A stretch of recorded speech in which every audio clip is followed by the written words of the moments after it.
he introduced me to the bishop, and I was then confirmed, finally, 10 years after being baptized, into the Catholic Church.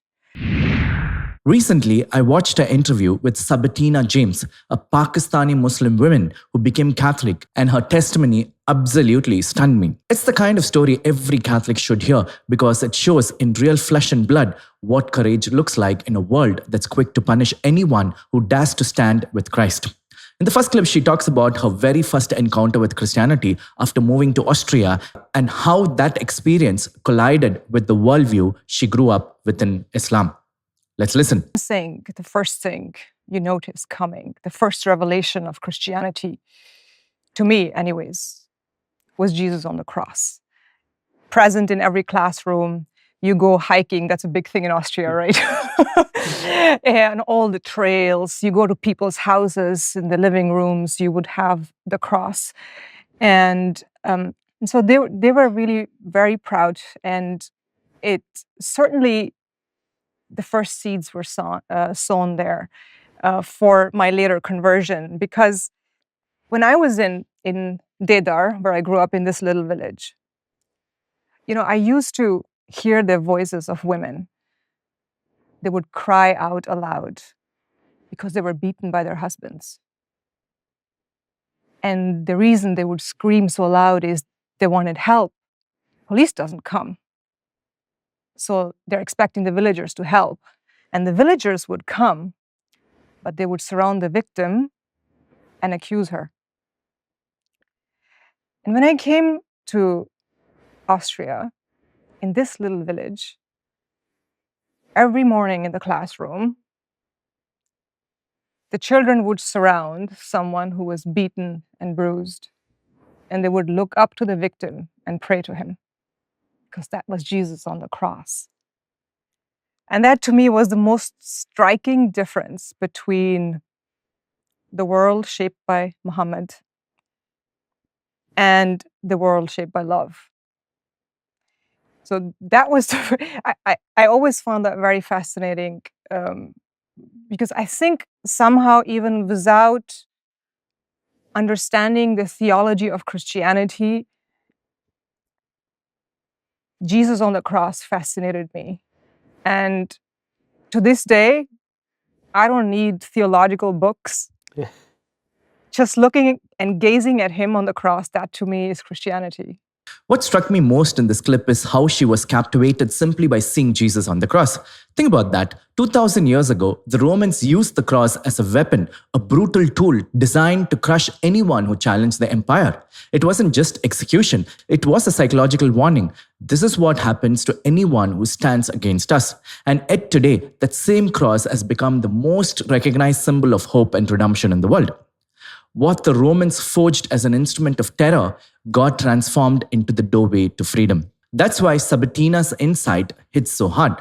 Before she ever studied theology or opened the catechism, she grasped the heart of Christianity by looking at the cross. She recognized that Jesus, the one true God, reveals himself most clearly in that moment of sacrifice. In the next clip, she shares how Catholic priests and nuns responded when she said she wanted to leave Islam and become a Christian. Here we go. I always had this inner voice within me, strangely.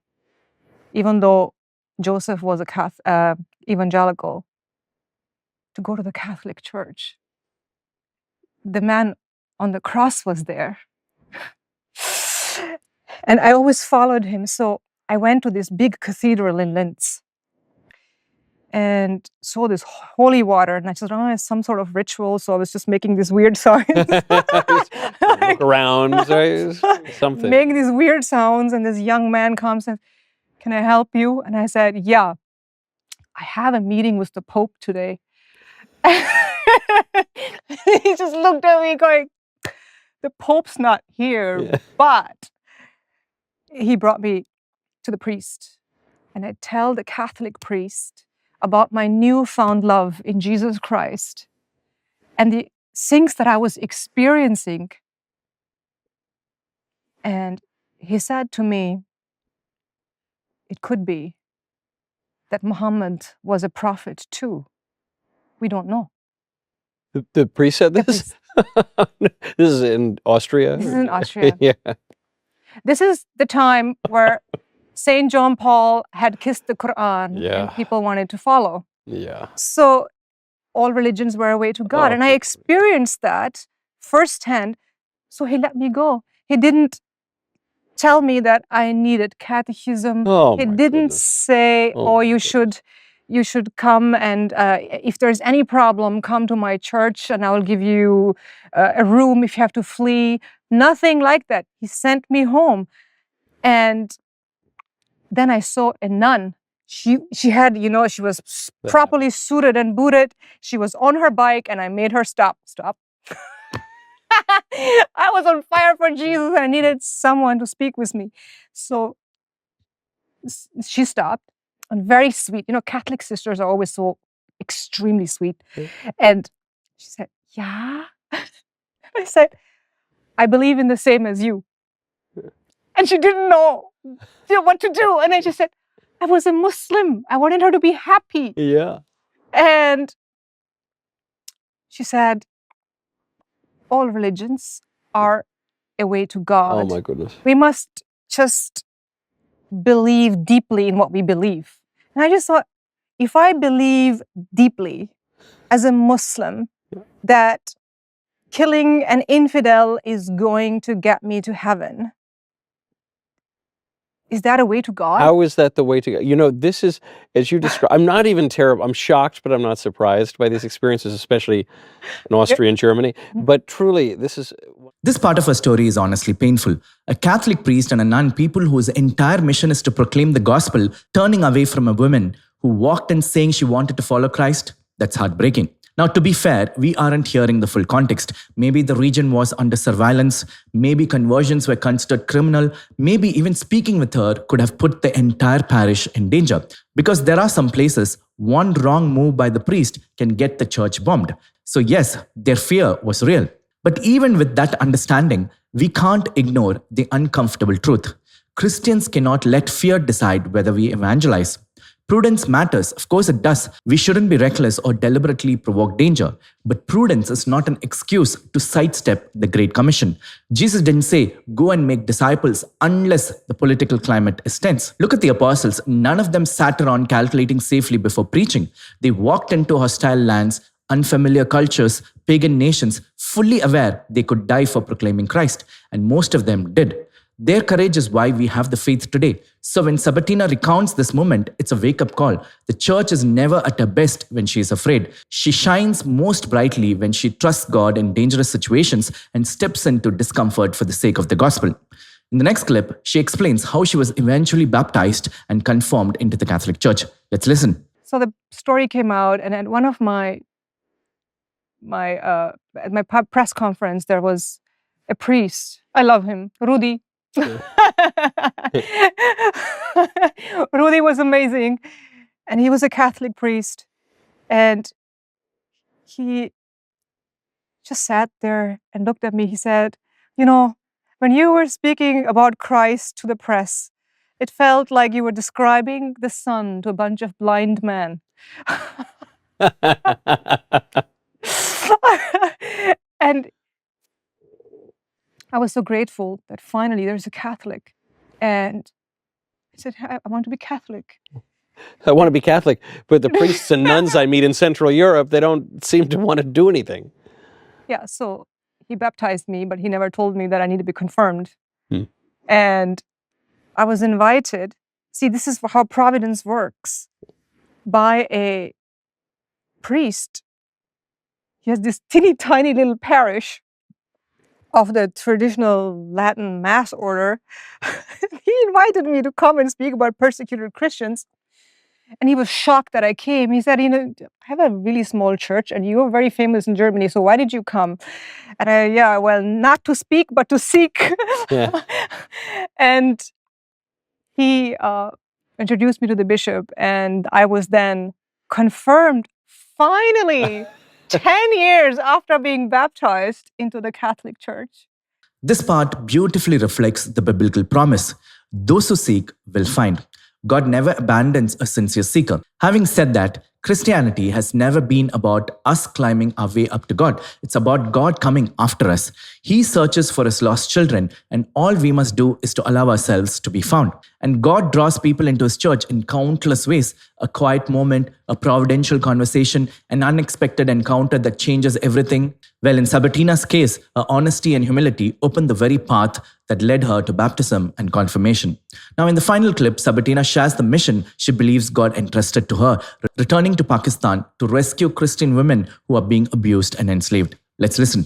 I had this great desire to help the persecuted Christians, but I had left Pakistan as a Muslim.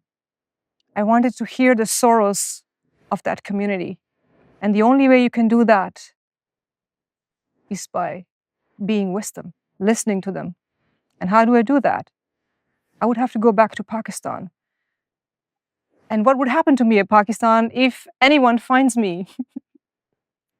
I would be either imprisoned under Section 295 for blasphemy, or the mob would kill me. But I knew it was the will of God because it was my duty to help the persecuted. This is how I discovered the will of God. What is my duty? But I was scared. And so when I read the story of Joshua in the Bible, who was scared of the giants, even though he had an order to go. Like, who is my giant? The jihadis? Yeah. Am I going to go? I thought, if it's the will of God, for whom I have given up the most precious thing in my life, which was my family, then I will go. And so I actually went to Pakistan. Not the loveliest vacation, I imagine. That's astounding. It really, you can make a sort of joke, but it's crazy. Yeah, I went not just to Pakistan. I went to the most dangerous area within Pakistan. And my driver was someone from Peshawar. I was there with a human rights organization, and with they were Pakistanis themselves, and one of them was a convert from Islam who had spent years in prison himself, and is sort of an evangelical pastor, and probably the most courageous man I've met. And he had organized this driver, and I just said, "Oh my God, how can you have a Muslim from Peshawar driving us throughout this whole journey? I mean, that's the stronghold of the Taliban in Pakistan. How do you know he's not one of them?" And he said, "Well, where we are going, you need someone like that to even get through." And I just said, "Where are you taking me?" "Well, where the victims are." And then when we arrived there, I always had armed men with me. And when we arrived there, even at those so-called hotels, you would have these men with Kalashnikovs and turbans standing there. It was terrifying. And there was an area where the victims would all meet to speak with me. And then the bodyguard came and said, "They have killed one of the victims." And I don't know the whole story of her. I just know I was terrified. Of course. I said, "I'm not going." I want to go back to Austria, Germany. Yeah. And then he said to me, "Think of Queen Esther. God called her to save her people. And she was scared, and what did she do?" And I said, "Well, she went because of Mordechai, who encouraged her." And he said, "I'm your Mordechai, and I want to encourage you to go." I was like, "Thank you." Thanks, Morty. I'll be there. So I read the story of Queen Esther, who said, "If I die, I die, but I will fulfill the will of God," basically. And so I did. And to this day, I'm so glad that I did. Because out of that trip, something amazing has been established. We have Operation Moses, which is the freeing of slaves. Pakistan still has slavery. And many of the slaves are Christians. So we basically free slaves. And we help victims that are accused of blasphemy laws. We help bringing back Christian girls that have been abducted and forcefully converted to Islam. Pakistan, every year there are about 1,000 Christian and Hindu girls that are abducted and forcefully converted to Islam. And this is what we do. But in my case, I mean, the journey wasn't over, because on that trip, we were followed by an Islamist organization. And at one time, a dead body was thrown on my car to make us stop.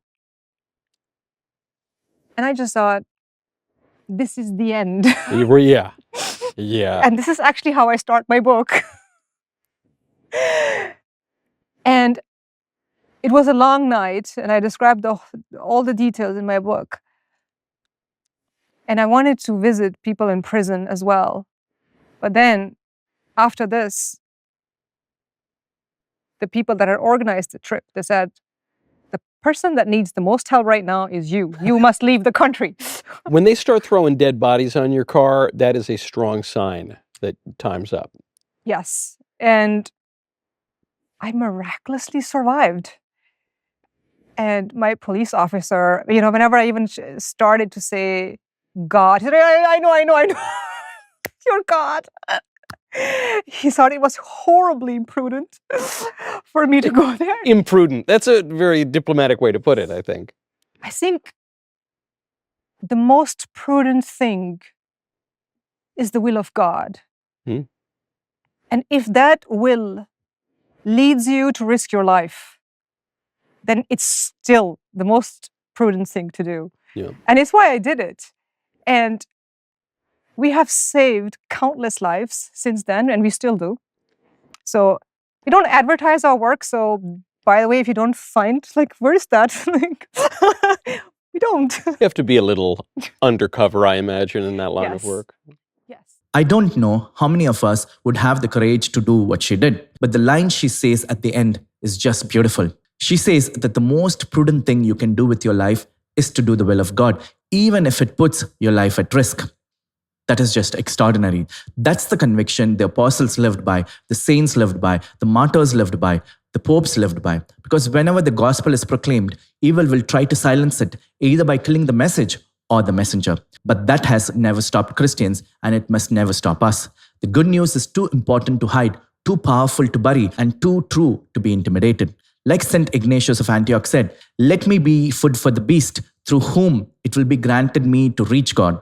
I am God's weed, only let me reach Jesus Christ." I hope this video is helpful. Let me know your thoughts in the comment section. God bless you.